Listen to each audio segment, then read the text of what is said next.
Hi, Rich Cooper here with a brief and important message. My hope is that many of you will find this helpful.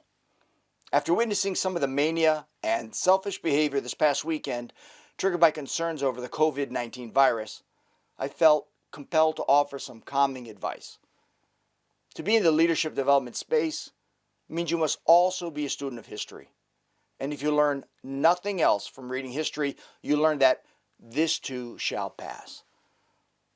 That life is a cycle. Like summer, fall, winter, spring, the sunrise will always follow the night.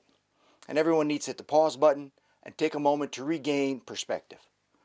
First, understand that we are the descendants of hyper-vigilant ancestors. They reacted to threats with urgency while others didn't, and therefore didn't live long enough to produce offspring.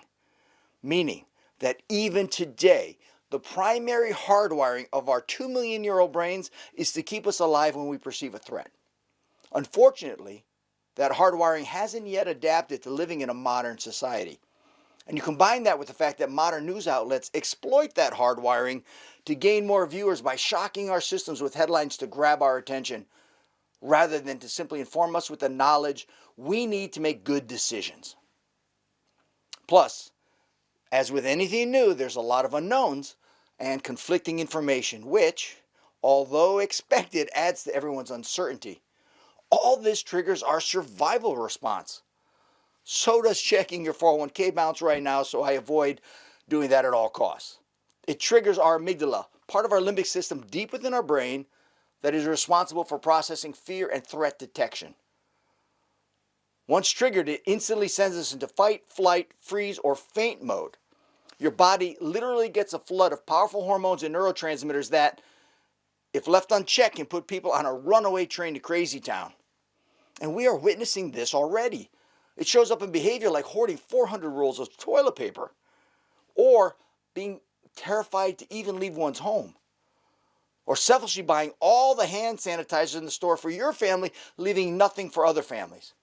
There is even an increased purchasing of guns and ammunition. Now, I would get that last one if we're experiencing a zombie apocalypse, those big, slow-moving targets, typically with a limp for some reason. But we are fighting a virus that can reside in a droplet small enough to be inhaled, and that takes a pretty good shot. Now, joking aside, it's time to remember that on a round planet, we can't choose sides.